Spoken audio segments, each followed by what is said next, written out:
Olá, pessoal! Estamos aqui de volta hoje tratando da responsabilidade civil e eu gostaria de apresentar para vocês um pouquinho do Instituto da Liquidação de Danos, falando dos princípios que regem a liquidação do dano, como que um magistrado, como um juiz vai chegar ao quanto indenizatório, com base em quê, quais princípios se aplicam neste momento para nortear a decisão de um juiz.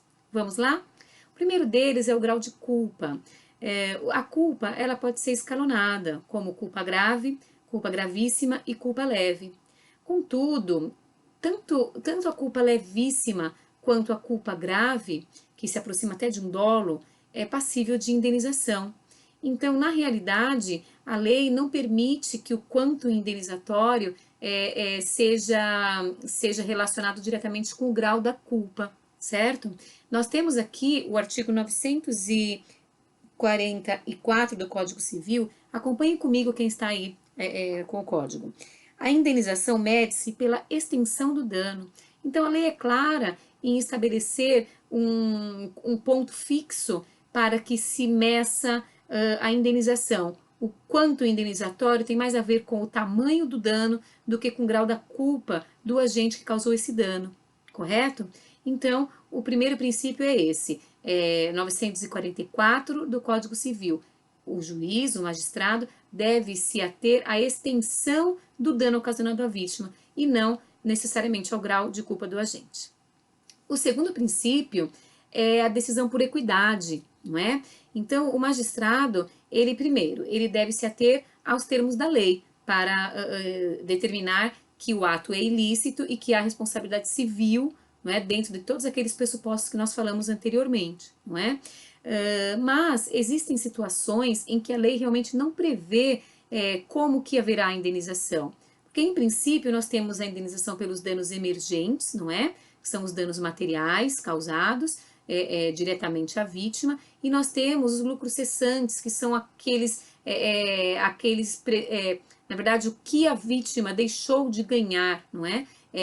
Enquanto os danos emergentes é o que a vítima perdeu, e nesses danos emergentes cabe falar de dano moral e dano material, nós temos, paralelamente a isso, o lucro cessante, que é aquela parte de um lucro, de um recebimento, de um ganho que a vítima deixou de ter por conta do ato lesivo, da conduta lesiva do agente, certo? Então, nós temos o parágrafo único do artigo 944, leiam comigo. Se houver excessiva desproporção entre a gravidade da culpa e o dano, poderá o juiz reduzir equitativamente a indenização.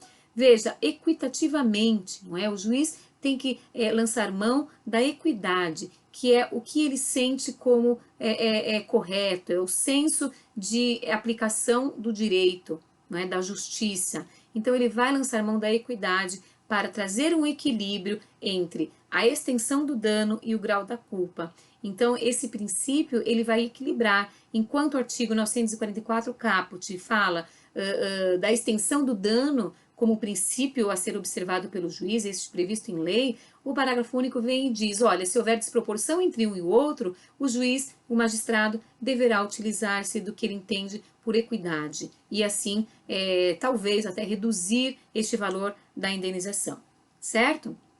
Nós temos também que atentar à culpa, a casos como a culpa exclusiva da vítima. Falamos também em aulas anteriores sobre isso, não é? Culpa exclusiva da vítima é uma excludente de responsabilidade civil.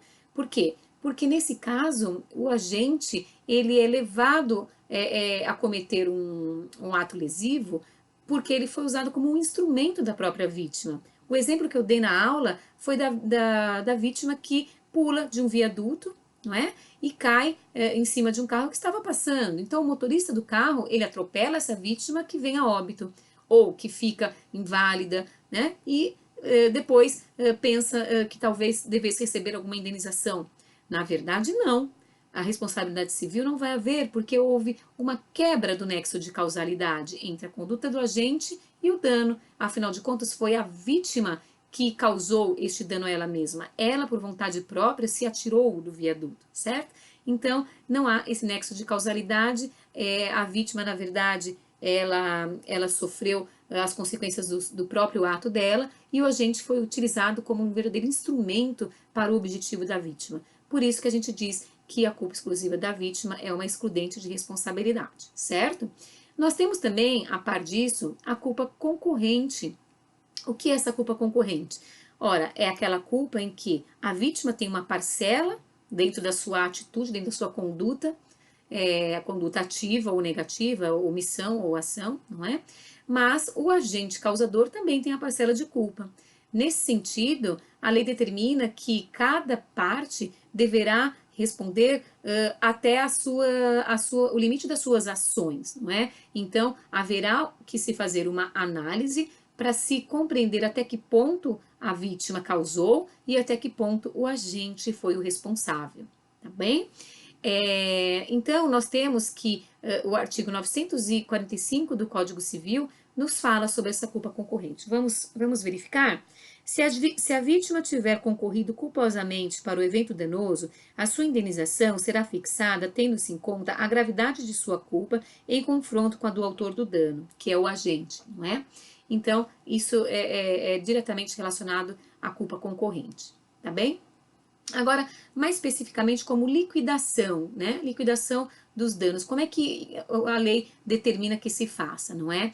Nós temos algumas situações em que, por exemplo, numa responsabilidade contratual, em que existe uma cláusula contratual, uma cláusula penal, determinando quanto indenizatório. Então, o valor da indenização pelo descumprimento de determinadas obrigações previstas no contrato equivale a 12 vezes a parcela mensal. Tudo bem, é um valor colocado como cláusula penal. Ou 10% sobre a somatória de todas as parcelas, num período de 12 meses. Enfim, a cláusula penal ela é estabelecida de comum acordo entre as partes. Mas se ela estiver ali determinada, certa, ela já tem a própria liquidez. Então fica fácil de você executar essa indenização, correto? Até aí não teria problema. Contudo, existem situações em que o juiz precisa encontrar esse valor, porque ele não está expresso em nenhum documento, em nenhum contrato, tá bem? Só um minutinho, gente. E aí são duas fases distintas desse procedimento, né? Primeiro, apurando-se a extensão desse dano e a proporção do dano, e depois a fase de liquidação, que busca se fixar concretamente o montante dos elementos apurados, ok? A liquidação de danos, ela pode se dar de algumas formas, tá bem? O artigo 946 diz o seguinte: se a obrigação for indeterminada e não houver na lei ou no contrato disposição fixando a indenização devida pelo inadimplemento, apurar-se-á o valor das perdas e danos na forma que a lei processual determinar. Olha só, então o Código Civil remetendo ao Código de Processo Civil. Como que o Código de Processo Civil prevê a liquidação, não é? Determine a extensão dos danos e vamos agora liquidar. Nós temos dois tipos importantes de liquidação de danos. O primeiro, por arbitramento, certo? É realizado por um perito nomeado pelo juiz. O juiz então nomeia um perito de sua confiança para chegar a um arbitramento com relação a esses danos. Nesse processo não cabe realização de prova oral, certo? Então, a sentença que deu como cabível a indenização pela responsabilidade civil determina que a liquidação desse quantum seja feito por arbitramento, ok? E aí, dentro desse, na fase já de cumprimento de sentença, não é? Que é a execução, é a segunda fase daquele processo sincrético, em que a primeira fase é conhecimento e a segunda é a execução, haverá de que se observar o que o juiz determinou na sentença, o arbitramento, certo? Então, neste arbitramento, haverá todo um processo para se descobrir o quanto indenizatório, tá?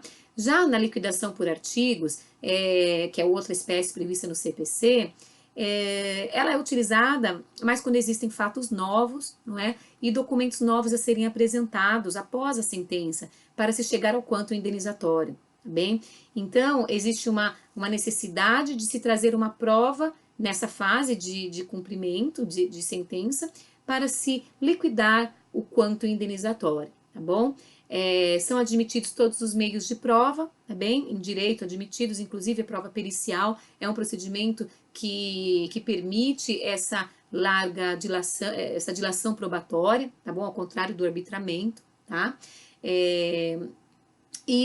Os fatos novos devem ser devidamente articulados por petição, obedecendo a formalidade de uma petição inicial, certo? Com toda clareza, e vai se admitir essa realização de provas e um contraditório também com relação aos fatos novos apresentados e provados, tá bom?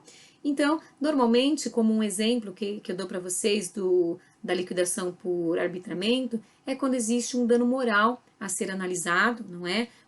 E trazido através de uma liquidação, certo? O juiz não deu na sentença um valor fechado, mas que vai se descobrir dentro de um processo por arbitramento, ok? Então é isso, pessoal. Hoje uma rápida recordação, não é, sobre liquidação de sentença de danos, e eu espero vocês para a próxima aula sobre responsabilidade civil. Até mais, obrigada.